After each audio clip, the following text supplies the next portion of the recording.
Refugios libertinos, un manifiesto de la arquitectura del placer. Consta de 3 etapas de desarrollo. Manifiesto como la declaración de una idea. Mapping, narrativa como estrategia proyectual. Y Raunplan como refugio libertino en la ciudad. Manifiesto. En la ciudad existen los cuerpos diversos o los otros.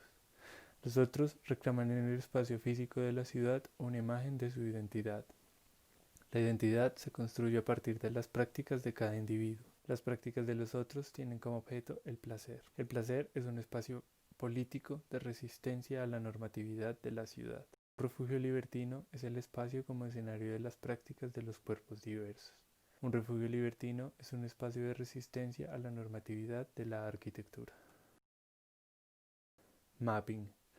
En la ciudad existen los cuerpos diversos o los otros, y son ellos objeto del mapping. Aquellos que están ausentes en las imágenes canónicas y en las ejemplares, los endemoniados, animalizados, pecadores, los géneros ambiguos, que reclaman en el espacio físico de la ciudad una imagen de su identidad. Y son los espacios del placer, un lugar entendido como espacio de conquista de los otros en la ciudad. En Bogotá es Chapinero el lugar que históricamente más espacios del placer reúne. Asimismo, una diversidad de relaciones sociales se presentan allí. Sin embargo, su morfología física es simplemente una muestra más de la construcción estática de la ciudad colonial. Club nocturno, casas de baños, sex shop, cabinas, moteles, hoteles, bares.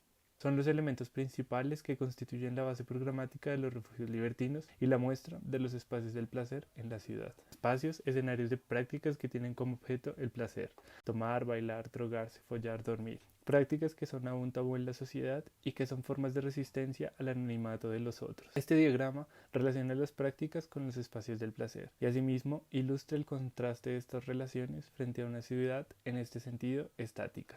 Estas prácticas están asociadas a 3 estados del cuerpo, estados que dan pie a la narrativa de los refugios libertinos. 3 estados asociados a 3 formas arquitectónicas: abierto, cerrado y permeable. 3 condiciones de espacio que, al conjugarse de distintas formas, como muestra el diagrama, producen una serie de categorías espaciales presentes y correspondientes a los componentes programáticos del proyecto. Un primer acercamiento al carácter arquitectónico del proyecto muestra el apilamiento de diferentes gestos arquitectónicos como principal estrategia.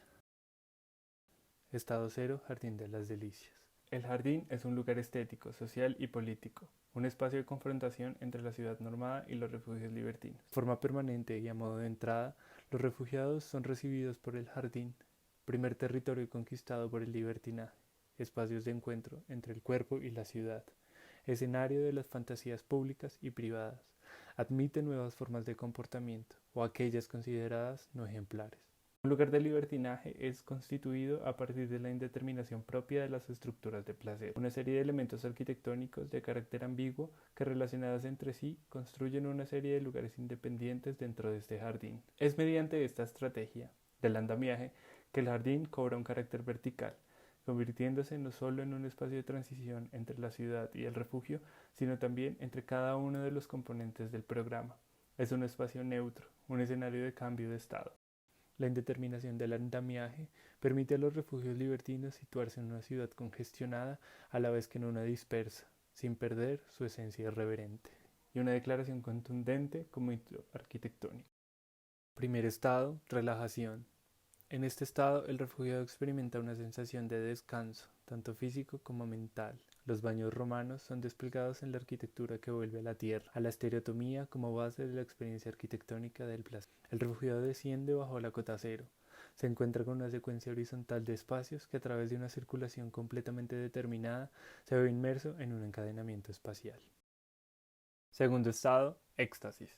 Considerado como desconexión de la colectividad, en la que el refugiado conecta cuerpo y mente con su realidad individual. En este componente es cuestionada la vivienda y su límite entre lo privado y lo público. Es quizás la temporalidad un elemento importante para interrogar los preceptos relacionados a esta dupla, y su evidencia en el proyecto son estas 2 unidades habitacionales, una de carácter temporal limitado y la otra con una temporalidad indeterminada. En cada una hay un despliegue de texturas, transparencias y objetos en el espacio que son producto del movimiento del cuerpo y sus prácticas del placer. Este juego de relaciones entre el cuerpo y las cosas a su alrededor implica la disposición de estas unidades sobre una planta libre, que junto a su morfología generan una planta rica en categorías espaciales. Esta planta es lograda estructuralmente gracias a un sistema de grid, que responde igualmente como sistema de cerramiento, otorgando un lenguaje propio en fachada.